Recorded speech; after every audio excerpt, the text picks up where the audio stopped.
Hello, fellow human. Welcome to the official first episode of Sinenzika Cancer Content. For the first episode, I've decided to do a story time with you guys, just so that I can give you guys some context into who Letshego is and why I have this big obsession with cancer education. Okay?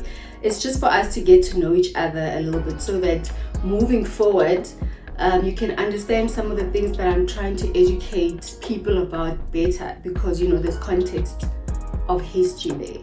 Okay, I've made a little cue card situation here, nothing fancy, just so that I don't lose my thought process. I don't give you guys too much information and get into things that aren't necessary for the story time, because I really want to stick to how I got into the obsession. My name is Letshego. I was born Letshego Mudutwane, but I recently got married and now my name is Letshego Daka. Grade 5 is where my life was really turned around. And I think that's where the history of my entire life really started. Because now I passed grade 5.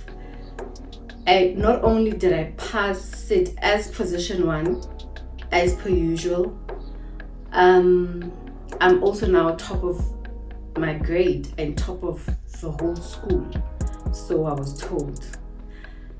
So in the beginning of the year that I was supposed to do grade 6, I remember schools had just reopened. We are in class, we're making a noise like we normally are as kids. There's no teacher present, and just out of nowhere, a few of my teachers walk into class. They sort of line up, and one of them is looking at me and saying, "Letshego, pack your books, take all your stuff and come with us."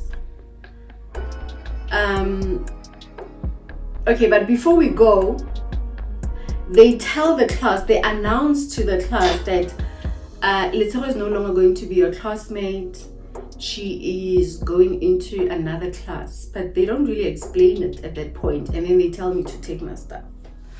So I take my stuff, but I don't understand why I'm being moved. Like, I have no idea. I know I didn't do anything wrong. I know I'm not in any kind of trouble, and I wasn't told anything, and I know I'm not moving schools. My mom would have told me this.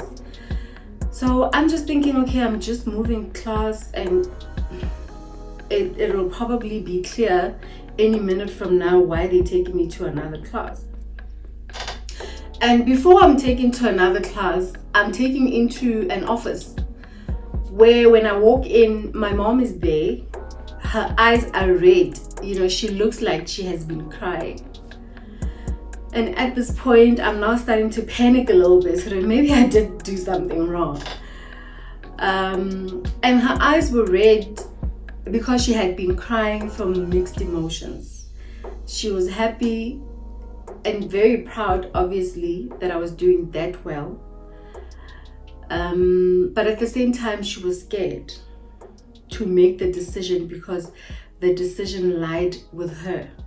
And that decision was for me to be moved from grade 6 to grade 7. So my teachers had decided that they were wasting my time. How one of my teachers put it was that we should let her go to the next grade, meaning I'm moving from grade 5 to grade 7. So yeah, my teachers had decided amongst themselves and also proposed to the school principal at the time that, that should be the step that is taken with me. So as soon as they had agreed, they obviously called my mom in to inform my mom of what they've decided on and to also get my mom's permission. And the decision lied solely with my mom, whether or not she would agree for me to do this. And she agreed. She was reluctant because she was worried if I would cope. She was worried if that wouldn't be too much pressure on me as a child. And she was also worried if, that wouldn't make me grow up too quick, and it wouldn't take away from me growing up at a normal pace like all the other kids. And honestly, just a quick one, I think she was right to be worried, because it did affect me. Me skipping a grade, and it was a big change. It was just 1 year and 1 grade, but it was a big change. It affected other areas of my life as well. For the first time, I was introduced to people not liking you for no reason. For the first time, I was introduced to fake friends, jealousy, all kinds of funny things. And I think in the long run, it contributed to my character and how I handle situations today. But anyway, that's not what this video is about. So I skip a grade, and my teachers were right. I handled it very well. I did well. I passed. Primary school was done. Now I'm moving to high school. But now in that year of grade 7, I think I myself was not happy that had happened. Because I was now realizing the change in how people were treating me, because the classmates that I left behind were not happy that I got promoted. The classmates that I joined were not happy that I just get to skip a grade and join them. So I found myself a little bit isolated. The friends that I had in the previous grade were weird, and I can't really make friends in the new grade that I'm in because they feel some type of way about me. So, I ended up not liking being top of the class. I ended up not liking the praise, because it only came from the teachers and, my mom and family and other people. But the downside of it was that with my peers, I couldn't fit in. And that for me started to feel like a problem. And I recognized it very early on. So fine, anyway, I moved to high school. And at this point, I'm very happy to be changing schools, because I feel like I'm leaving the history behind. The history of the pressure, the weird friends, the funny vibes. I'm leaving the history of that. It now feels like a clean slate where I'm going. And because now I have issues with being top of the class and I've decided, no man, hey, maybe I must tone it down a bit. So I would do this thing where in tests and class works, maybe I will skip a question or two so that I'm not getting 100% all the time. Because that's how it was with me. Like, academically, I had what my teachers used to call a photographic memory. If I'm sitting in class and it's being taught to me, I'm grasping it, and I'm not going to get it wrong on a test or an exam. I'm just not going to get it wrong. So then I would do that, but I would still fall in position 2, position 3, sometimes still position 1, because, so at this point, my mom is still a single mom. She's always been, but my childhood is pretty great. Besides the whole academic thing and friends being weird, but my childhood is pretty good.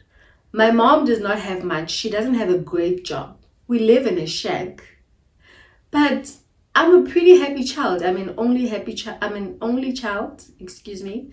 I am an only child. And even though we were what society would call poor, food was not something that was ever not there. We had food. There was plenty of it. I had clothes. I had school supplies. So maybe living in a shack was the only thing that was like, but also our shack was nice. It was, it was one of those shacks where you walk into a shack and it's like, hi, Konje, this is a shack. It was those type of things. So my mom did pretty well for us. And she was a great mom. She gave me a great childhood. My dad was there on and off. I would see him sometimes, taking me to go buy clothes. But we didn't really have a great relationship. And I wasn't bothered that he was not really there. He was married and had his own family. I knew that. But I wasn't bothered, And yeah, I guess he was trying in his own way to be there. Anyway, fast forward, I'm in matric, and now dad sort of steps up and he wants to pay for my schooling. I remember in matric, that's where him and I started getting very close. He really started making an effort more than he had ever done all these other years. And that effort came in the context of him visiting even. Kanti, what I didn't know was that he had just been diagnosed with lung cancer. And get this, my dad didn't drink or smoke, but he had lung cancer. So dad had just been diagnosed with lung cancer. And the first thing he did was to commit to pay for my schooling. When I finished matric that year, which was great for me because career choice had been a big issue up until then. There was a lot of pressure, me being the kid that was always position one and what. There was always a pressure of, I need to study to become a doctor. And at this point, I knew I don't want to be a doctor. Honestly, I knew very early on that I didn't want to be a doctor. But there was some kind of pressure and there was some kind of unwritten rule also that if you did the science, that you're going to end up in the medical field. And I think also the career exhibitions that we were exposed to, specifically bana ba dikolo tsa ko kasi, limited us in terms of what was available out there, So I remember thinking, how am I going to dodge this doctor thing? Because what I wanted to become was to become a newsreader. I always wanted to become a newsreader and a businesswoman, and somehow I was going to merge those two things together. And I remember the reaction that I always got from people and adults, teachers, and just people overall when I said I wanted to be a businesswoman. I think maybe it's because business women or in my limited exposure to the people that were in my life, being a businesswoman meant being a tuck shop owner or that sort of thing. They didn't get it in the context that I had it in my mind because I used to watch a lot of TV. So I would see these successful businesswomen, and there was just something about entrepreneurship that had me. So based on the reaction that I always got from people, it felt like something that I had to keep in. Even becoming a newsreader, it felt like, when a child says they want to be a singer or an actress, like in my time, it was like, that's not really a career, especially when you're an academic, because academics are expected to be something that has a big label on it. You're going to be a doctor, a lawyer, an architect, something big. And I really didn't want to be a doctor. I'm still very happy that I never chose to be a doctor. Nothing against doctors, really. There's nothing against doctors. You guys are doing an amazing job, but me personally, I didn't want to be a doctor. So now, okay, come time to enroll into varsity. I chose radiography. No, the year that my father committed that he's going to pay for my schooling, I I stopped looking at bursaries and so forth, and I was getting some offers. Also, one of my teachers, Ntate Moeja, may his soul rest in peace, used to give me forms to say, Department of what in Aldi Bazari, Tlatsa, apply, and he was always trying to direct me into applying for medicine, and I didn't want to. But yeah, anyway, I decided that I was gonna go for radiography, because then I had to come up with a plan. If everyone expects me to be a doctor and I don't want to be a doctor, I'm gonna make a compromise. And my compromise was becoming a radiographer, because one, back then, being a radiographer, there was an option of doing it for 3 years as a diploma, and then you can do your ComServ right away and do your 4th year as a ComServ while you're working. So what I was looking at was, okay, I'm going to give all these people in my life what they want, which is a title, some medical career title that they want. I mean, I'm still very young because I was 16 when I did my matric. So by my calculation, I would be 19 when I graduate as a radiographer. And then I can move on to do what I want, because I'd still have plenty of time. So that's what I did.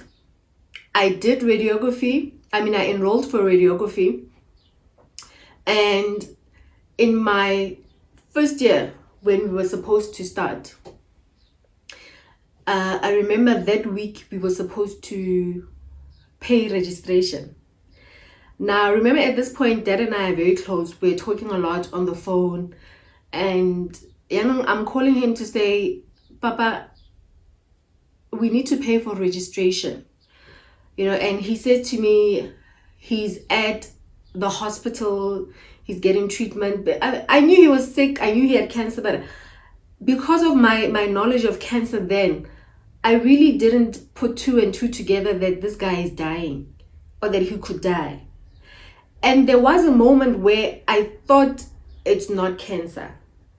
His weight loss was a bit too much, and I thought, because back then there was this thing of, if someone is sick with HIV, it would be covered up and be called something else. So I thought maybe my dad has HIV and he just doesn't want to say.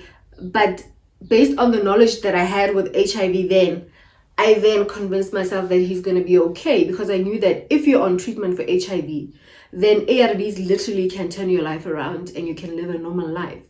So I figured him going to hospital and all of that, that's him just making sure that, he gets on track with where he's supposed to get. Anyway, on that day, he calls me and says, I'm at the hospital. Come and meet me here. Because I had told him that I'm going to finish in a few minutes. He says, it's fine. Come from your campus and come and meet me here. We'll go to the ATM together when I'm done here. Okay, cool. I took the money. I went back to campus. I paid registration. And the next week after that, orientations were starting for radiography. Orientation was 2 weeks. And I remember it was in the first week that I received the call.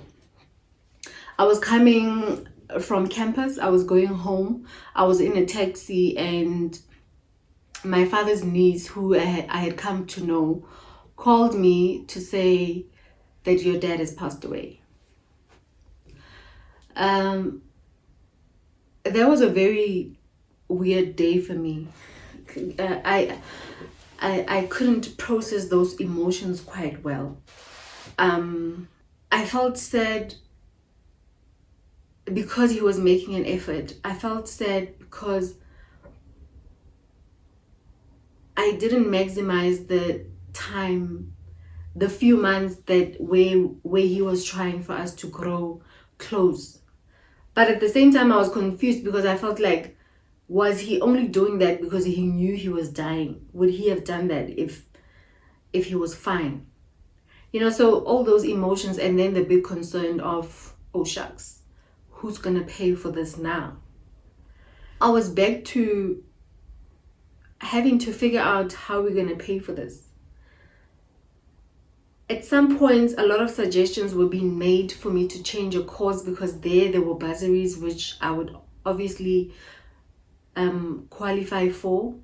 But I had a plan to finish radiography. This is 3 years, get to Johannesburg, and continue with what I want to do with my life. And for me, radiography gave me the guarantee of I could still be able to support myself when I do move to Johannesburg. And other options, you know, if I had to change, other options didn't give me that. It was those careers where, you know, when you graduate, you struggle to get a job. And if you do get a job, you're probably going to start as an intern, yeah, very little money. I didn't need those kind of things. So my plan was solid. But now my plan had been interrupted, almost destroyed at this point. But by the grace of God, naturally, my mom and I then go to the funeral. And it was at the funeral where, from what people were saying, that I realized that Papa really did have lung cancer. And I remember everyone's conversation being around how he had lung cancer even though he didn't drink or smoke. And right there at the funeral was also where I heard for the first time that cancer can be inherited. So that for me was mind-boggling, because I thought to myself, if cancer can be inherited and I am his daughter, what does that mean for me? So then I got into a quest of, okay, we're going to get to know about cancer. I'm going to check on the internet. I'm going to ask some doctors. I'm going to see if there's something that I can do not to die, you know, like Dad, because I thought maybe he was too late to start treatment. Maybe he didn't take treatment properly. You know, there must have been something that he didn't do right. So at the time, internet was not as available as it is now. Smartphones were not what they are now. I could only get my hands on this information whenever I was at the library on campus, or whenever I went to an internet cafe. Remember those internet cafes where you used to pay and then they would put minutes into the computer? So that type of situation. Then I would start researching about lung cancer. But particularly my concern was, why someone that didn't drink or smoke? Why would someone that didn't drink or smoke have lung cancer? But I was not ready for what I found. Because what I found was that every time I researched something, I came out even more confused. I came out even more worried about dying. I came out with more terms that I could pen down. And remember, this coming from someone that had the photographic memory, someone that had the academic capacity. But now I'm trying to learn about this thing, and there are just so many terms on the internet. There are so many big words. No one is really giving me the answers that I want. And every single time I come out with more questions. And also every single time I realize, oh, yo, there's so much about this. There's so much more to this. And also I'm realizing, yo, the myths that are around this thing, you know. I thought about the conversations that were had at the funeral, the misconception that people have, the misconception that I had myself about what this cancer was. Okay, so I went to one doctor. It was a consultation for myself. I was sick with a flu or something, and I asked the doctor, you know, if you could tell me a little bit about cancer. But because it was just a GP, he told me just briefly. Also, I don't think people realized or recognized my desperation to try and understand more about this disease. Yeah, and then eventually I went to one of our lecturers who was giving us pathology. I asked that lecturer about cancer, and you know, also I got a few answers here and there, but again, not in the depth that I wanted, not to my satisfaction. So that's first year. I'm going through first year, the same year that dad passed, trying to figure this out, but life must go on, right? So I am trying to move on with life the best that I can. I want to stay on track with my plan, finish this course, and get on with my dreams. And I go into second year, and this is where my life takes a turn. I like to call it, this is where the first dot of my life, or the first few dots of my life, started to connect. Because now, that particular week, we were going through rounds where our clinical tutors were showing us the different modalities that you could choose once you've qualified as a diagnostic radiographer. And those were radiation therapy, ultrasound, and nuclear medicine.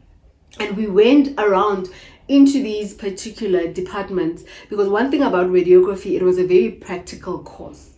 You went into the hospitals to do the hours, to do the work. The theory that you were learning from school, you were going to hospitals every second week to learn about, or to get practicals of. So we went to radiation oncology, and I recognized it. I remember walking in and thinking, this is where dad was. This is where dad got, this is where I came to meet dad. This is where he came for his treatment that other day. So it was another confirmation that indeed he did have cancer. And I remember also recognizing the smell of that department on the day. And for me, that was an aha moment. That was a this is your answer moment. Remember, I've been struggling with what is cancer? Why did Papa have lung cancer? Asanwe, asakhoge. How can I protect myself? Wanting to know more information and not being happy with the little that I was getting, or what was out there, or not being able to interpret for myself what I was finding. So for me to be able to be in a course, to be able to study, be in a classroom where cancer was first hand, the order of the day was first hand, what I was there to learn. For me, that was it. That was the answer to my questions. So guess what? I had to put the plan on hold. And I kept telling myself, because I'm so young, I can't afford to put the plan on hold. Because specializing in that modality, radiation oncology, was another 2 years in addition to the 3 years. So I recognized that I may as well have gone to be a doctor, but at the same time, it didn't happen that way. And so I'm thinking to myself, you know what? The universe is the universe. Things are probably happening the way they should happen. I'm also considering not going that path and just, forgetting about the whole Papa and cancer situation and trying to hope that I'm not going to inherit it. But it was something that bothered me a lot. I mean, we were talking about life and death. So it did bother me. It wasn't something that I could just forget about and move on with life. So I decided, and also I felt like the universe was talking to me. And when I started with the course, I was really happy that I did this. I was so grateful that I did this. I was learning so much. It was like a whole world actually. And for me, I was always amazed at how all of this is not out there. How this disease that is killing people every day is still such a mystery. But more than anything, my experience with the patients affected me and led to the obsession also. Patients were about 90% black and 10% white that were getting treatment at this facility. And so that meant that as a black radiation therapist, patients gravitated more towards me, especially when it came to asking questions about things that they didn't understand. So a lot of the time, I would not walk through a hallway without having someone call me, "Ngwanaka hle, etla kwano hle, what's that? I understand this, that, and the third, you know?" And yo, guys, people didn't understand what was happening to them. Patients did not understand what was happening to their body, to their lives. People did not know what is cancer. Now, here I am. Now I have all this information, but now I'm realizing that everyone else doesn't. A lot of people don't. And now these are people that need this information. And that gave birth to Cancer Cancelled campaign. That was a campaign that I started thinking, "Oh, I'm going to do it quickly." And because I was someone that was quite fascinated with the media space, me wanting to be a news reader and all of that, I tried to run it in the media space. Back then, the traditional media space was TV, radio, and print. I worked with some celebrities, and I really want to say thank you to the people that did agree. They are big brands right now. I probably shouldn't mention their names because, hey, the way they've worked for themselves right now, you know. One of the things that frustrated me the most in South Africa is that in South Africa, cancer is breast cancer. And the only time anyone really cares to talk about cancer in South Africa is in October, where there is Breast Cancer Awareness Month. And remember, for someone that had an issue with lung cancer and also learned about many other cancers, and there are over 200 and something types of cancers that a body can have. So I had a problem with why are we only interested in breast cancer in South Africa? I was waking up to a department every morning where we were treating hundreds of other cancers: esophagus cancer, head and neck tumor cancer, cervical cancer, vaginal cancer, anal cancer. My God, I cannot count them all. Yet with that reality, the only cancer that anyone cared to talk about was breast cancer. For me, that was so, I couldn't wrap my head around it. So I wanted to do something about it. I wanted to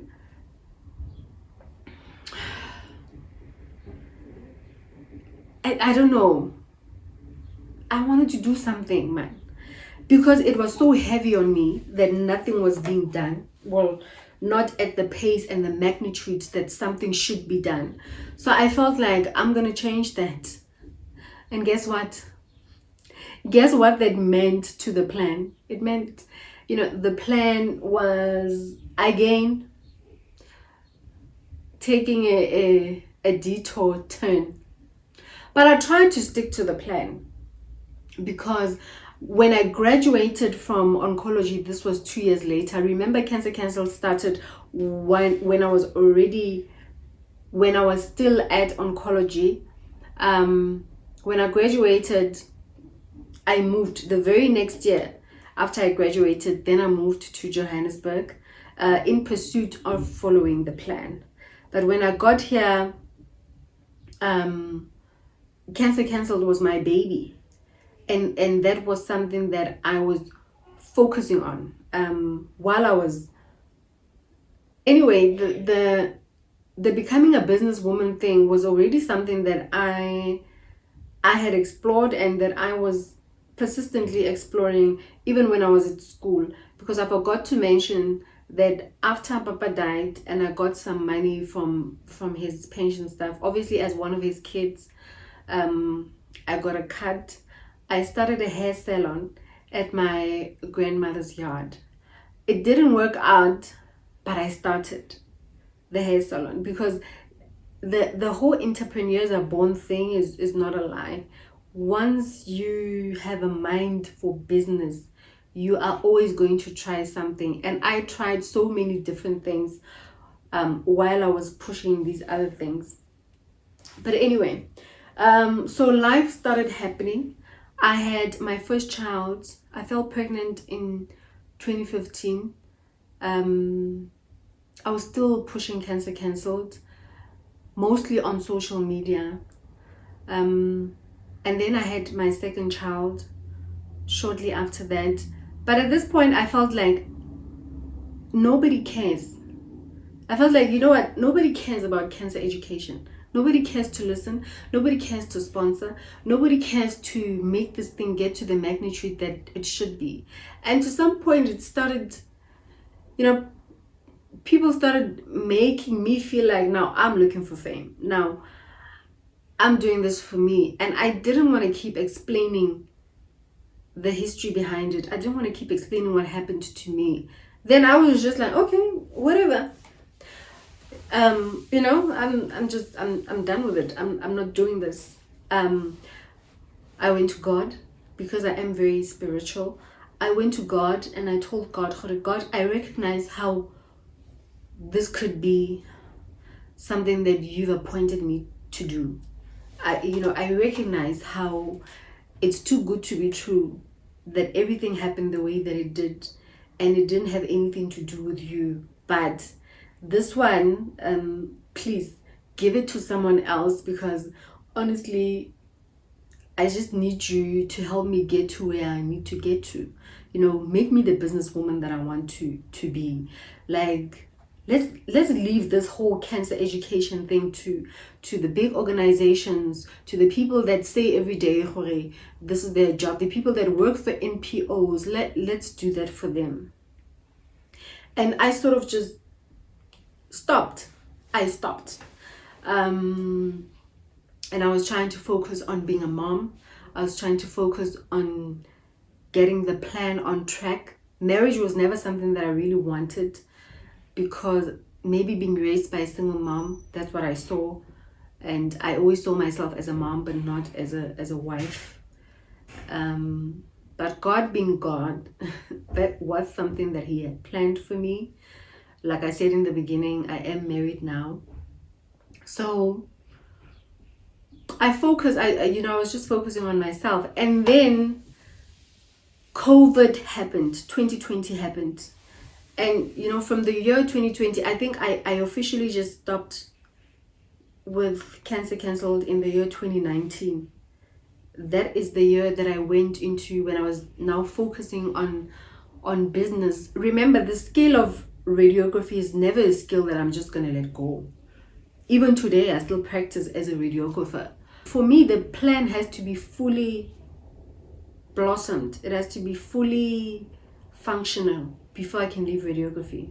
And all these years later, that has not happened. But now I thoroughly feel it is because I have been living outside of my purpose to be in the space of cancer education, to be in the space of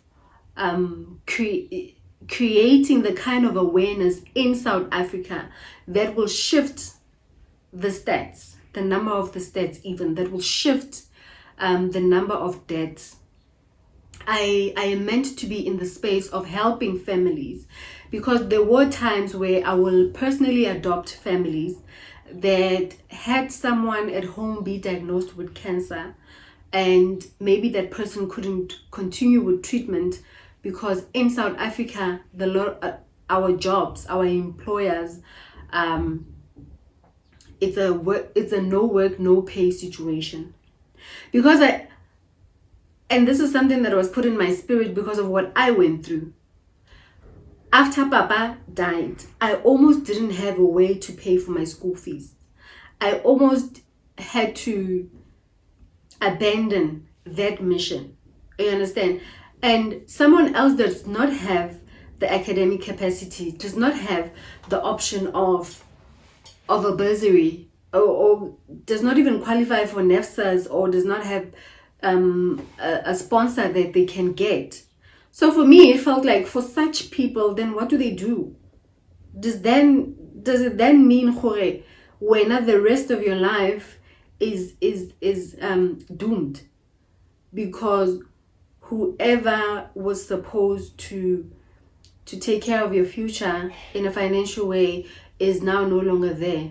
And I would get patients in oncology who would say to me, the reason why they wasted time to start with treatment is because they couldn't stop working. If they stopped working, there wouldn't be bread and butter on the table. If they stopped working, there wouldn't be school fees, transport paid, just everyday living. Basically, breadwinners have a higher incident of not starting treatment, especially if they have a hand-to-mouth type of job and if they have a no work, no pay type of job. So it was a big issue that I recognized, and again, an issue that no one was really talking about and no one was really doing anything about. So I've always had this thing of take things into your own matter. So with the financial capacity that I had, I would adopt a family or two. It's not something that I would talk about because the Bible teaches us if you're doing something for someone, you're not supposed to boast about it. But now we live in an age where someone passes a street, gives a bag of bread and takes a selfie. The Bible completely forbids that. So I wouldn't tell anyone about it, but I would feel so good that I'm doing that for someone. So it would normally, a treatment cancer is about 6 to 8 weeks. It would be about 6 to 8 weeks that I adopt a family or help a family. I'm not saying I would go out there and pay for their rent or whatever, but whatever little that I could. And yeah, that's why now my foundation aims to do more of that, help more families get through such a time. There shouldn't be anyone that is not starting treatment because they can't afford not to work. Because you are ultimately going to have to stop working. Cancer is going to do what cancer does, and you will no longer be able to work. So yes, I hope that gives context into why I fuss so much with cancer education. It's because of my own personal history with it. Oh yes, I was saying from the year 2020 to the year 2023, last year, those are the years that I had completely stopped. I wasn't helping any families. I wasn't posting anything about cancer. If I saw anything about cancer, I stayed very far away from it. I would still get inboxes of people that know that this is my type of passion, that would invite me to come and speak to their businesses or to events, and I would decline because that was not something I was focusing on anymore. And that is the time that I saw flames in my life. I mean, I was going, and I wasn't just going. I think people thought we were all going because 2020 was the year that we all went through COVID. And I think people thought that we were all just going, but I was going. And it wasn't until recently that I said, cut. I am taking full control of my life again. And I think I am convinced that I was going because I was out of frequency with my purpose. I was walking very far away from what I am meant to do in this world. And I think because of the reject that I had put out to say, hey, no man, this one is not for me, give it to someone else, then honestly, things were just not going okay. And now I believe in purpose in that way. I believe in a calling in that way. And also, it was during that time that I wasn't doing anything for cancer education and cancer awareness, that with everything that I was going through, it felt like I was having an out-of-body experience. It honestly felt like I was having like I was not me, like I wasn't in charge of my own life. And normally out of body experiences are they last for a moment. The people that say that they've experienced out of body experiences, it only lasts for like a moment.